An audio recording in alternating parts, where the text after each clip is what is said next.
In one savage post, 50 Cent dismantled Jay-Z's iconic image with a single line that not only clowned the mogul, but also revealed a hidden truth: Jay will never recover from Diddy's trial. You're going into the Jay-Z thing. Yeah. So recently we just saw, we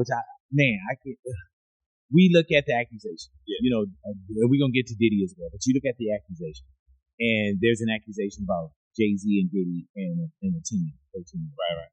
And we were speaking about just the state. The statement you were saying, you felt like that was calculated. That statement was something from written by a lawyer. There's a point where it kind of gets impressive. It says like you're gonna find out, like how I'll handle it. And that's an attorney want to be combative with another attorney. That's not what the publicist would say. Tonight we pull back the curtain on a scandal that has rocked the music industry while Jay-Z-born Sean Carter graced the red carpet at Disney's premiere of Mustafa, alongside his wife, Beyonce's daughter Blue Ivy, and even his 79-year-old mother-in-law Tina. Knowles, a storm was quietly brewing behind the scenes. Seemingly unfazed, staying focused, a smile plastered across his face, even flashing the peace sign. The billionaire music mogul under fire with his family at the LA premiere of Disney's Mufasa, The Lion King, putting on a united front. The glitzy Hollywood night out for Jay-Z, Beyonce, and 12-year-old daughter Blue Ivy came just 24 hours after the lawsuit, packed with damning allegations, was released. Jay has denied the accusations. He's countersuing, calling the story heinous. The bombshell news could not have come at a worse time for the Carter family. We're here today recording The Lion King. Beyonce and 12-year-old Blue Ivy both star in the new Lion King prequel in theaters December 20th. Despite the troubling news, Beyonce and Blue Ivy arrived in matching gold. Mom in a strapless Balmain gown dripping in mirrored embellishments, and Jay-Z proudly watching his oldest child own the carpet in a strapless Christian Siriano for her movie debut. I'm more interested in the response of Hollywood, that went all in on Me Too, all in on Believe All Women, and yet, at least from those pictures, Jay-Z is still very much welcome as a celebrated member of the celebrity class. Yeah, Leland. Well, we saw, the whole family come out last night. They really put on a united front. Beyonce stood by him. They went to support their 12-year-old daughter. Even Beyonce's mom was there, Tina Knowles. But what you have to understand is, obviously, everyone's innocent until proven guilty. But in the court of public opinion, if you look online and you look at Twitter, and especially his response to his response and his emphatic denial and his statement, no one's really kind of on his side here. And, no matter what the appearances may show, if you look at the court of public opinion, they have their own opinion on it. A shocking rape allegation dating back to an MTV after-party in 2000 has thrust him into a legal maelstrom. Accusations he dismisses as blackmail and extortion.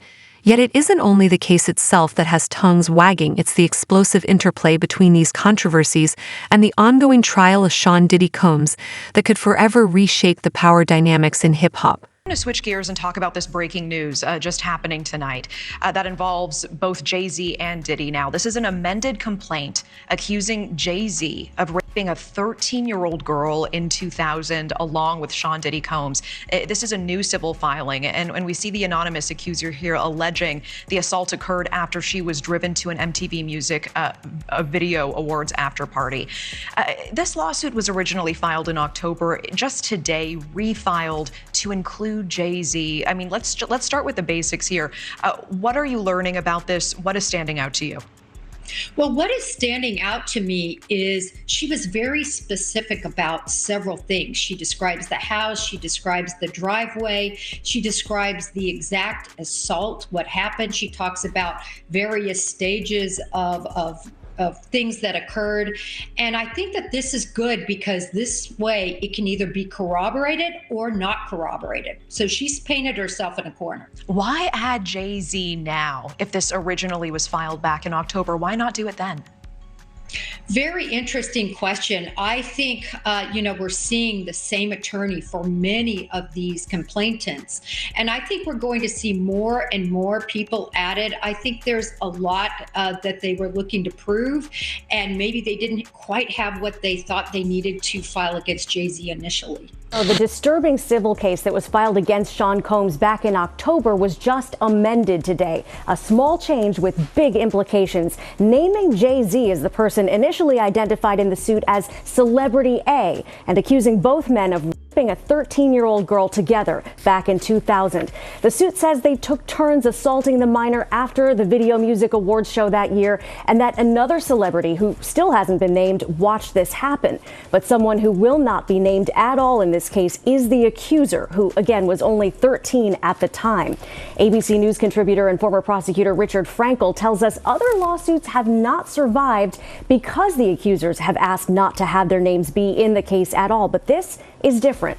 The judge has actually agreed that the victim can remain anonymous and that the case can proceed. So there seems to be a little bit more to this case.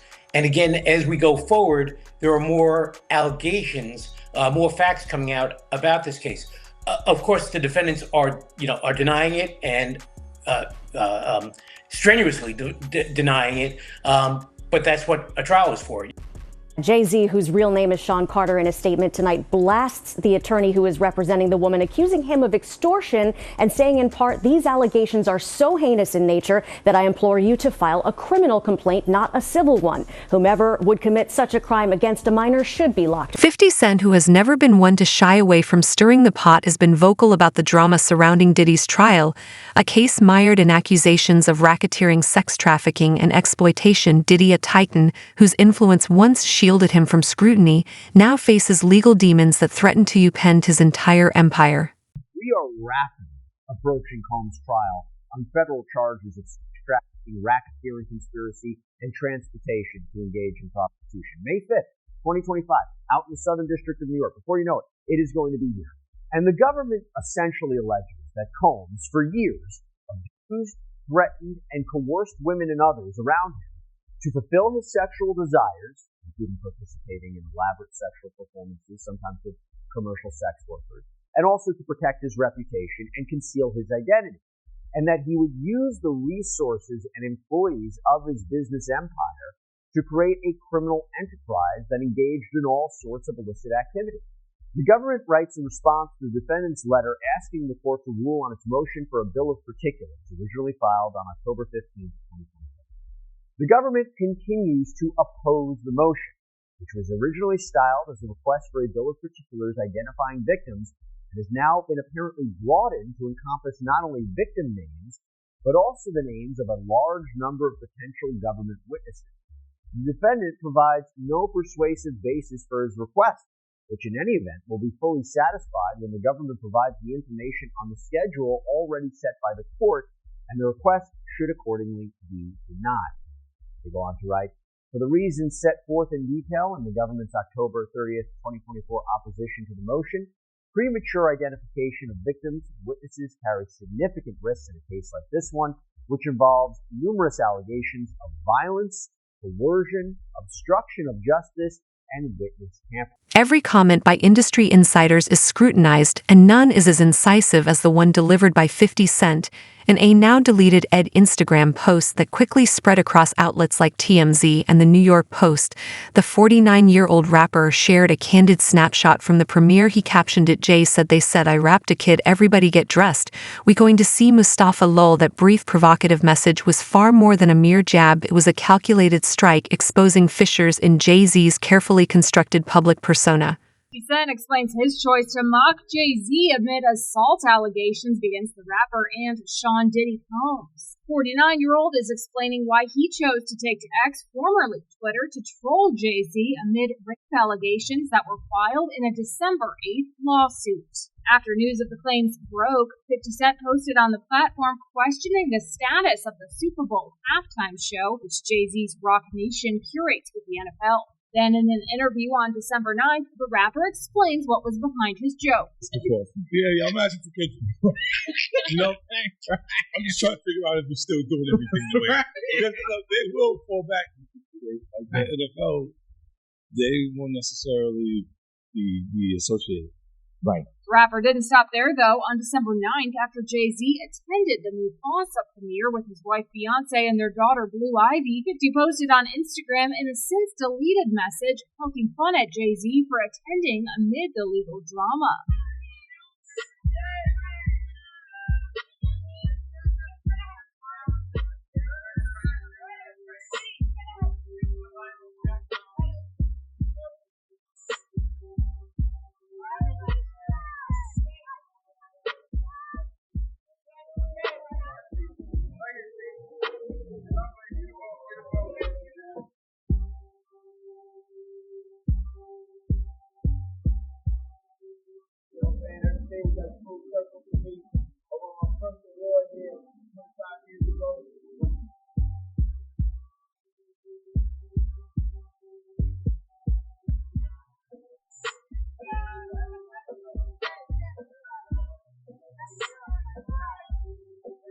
Why would 50 Cent choose this moment when Jay-Z was expected to celebrate a family triumph on one of the biggest nights of the year to bring up such an explosive claim? The answer lies in a tangled web of past feuds, business rivalries, and hidden agendas that have long shaped these rap legends' careers for years. 50 Cent and Jay-Z traded lyrical barbs from the infamous how to rob to cutting remarks that left fans wondering if their rivalry was more than just artistic competition. But this latest post transcends old grudges. It ties directly into a larger narrative, the fallout from Diddy's trial, and in what it portends for Jay-Z's 50 Cent's audacious mockery, implies that Jay-Z's association with Diddy's empire might be a fatal flaw behind his polished exterior. The mogul's ties to Diddy's questionable network could soon become his Achilles heel, while Jay-Z vehemently denies the allegation, calling the charges absurd.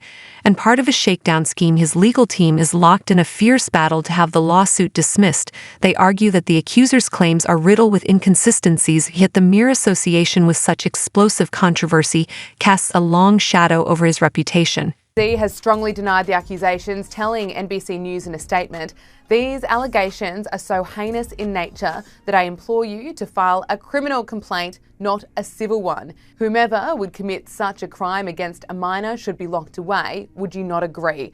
These alleged victims would deserve real justice if that were the case. My only heartbreak is for my family. My wife and I will have to sit our children down, one of whom is at the age where her friends will surely see the press and ask questions about the nature of these claims and explain the cruelty and greed of people." Sean Diddy Combs is right now behind bars at Brooklyn's Metropolitan Detention Center after he was denied bail for a third time. Federal prosecutors in New York criminally charged him in September with racketeering, sex trafficking and other offences. He's denied all the accusations against him. His trial is scheduled to take place in May. NBC News reports that Texas-based attorney Tony Busby, who filed the suit, has not commented. In Jay-Z's statement to NBC News, he accused Busby of blackmail. He says, "My lawyer received a blackmail attempt called a demand letter from a lawyer named Tony Busby. What he had calculated was the nature of these allegations and the public scrutiny would make me want to settle. No, sir, it had the opposite effect. It made me want to expose you for the fraud you are in a very public fashion. So no, I will not give you one red penny." But according to a filing from Jay-Z, that's not the case. Benji Madden did not attend the VMAs, did not attend the purported after party, and was not even in New York at the time. Instead, he was halfway across the country in the Midwest on tour with his band Good Charlotte. What's more is that Jane Doe's father apparently didn't pick her up after the attack. This is from the Jay-Z Motion 2 quote. He told NBC he was unaware of his daughter's assault allegation until the week he was interviewed. NBC reported that he had no recollection whatsoever of picking up Plaintiff, his daughter, on the night of the VMAs. And Plaintiff and her father were living in Rochester at the time, which would have required her father to drive more than 5 hours from their home to pick her up on the night in question, an event that no father would forget if it actually happened. When pressed by NBC, plaintiff Jane Doe was forced to admit, "I have made some mistakes. I've made a mistake by identifying. Not all the faces there are as clear," and even that she was guessing about key details, including the time it took to reach the venue. What is more, she admits she does not have a single corroborating witness over the last 24 years. So in that motion, Jay-Z's team called out some inconsistencies in Jane Doe's story, but they also called out a few technical issues that they say mean the case should be completely thrown out. So to start, there's the Victims of Gender-Motivated Violence Protection Act. It's also known as the GMV. Jay-Z says there are issues with that act and Jane Doe's timeline. Beyonce, but Why's theory goes way back when Aaliyah, she was on the rise at the same time as Beyonce's theory goes that they decided to take out Aaliyah because she was such a competition to Beyonce to be number one. Beyonce and Jay-Z are definitely people to be afraid of. Jaguar even alleges that C. Carter stabbed her and has it on T-tape, and that just like Diddy, it'll be the women that get him in the end. And that just 9 months ago, Jay-Z was saying, quote, "You got to be crazy like Diddy to make it," end quote. Seeing Carter is just as bad as the dealer, and I know that for a fact. I got the scars to prove it. You want to know what a box feels like going into your skin and ripping you? Is 50 Cent's blistering tack down the final nail in Jay-Z's crumbling empire?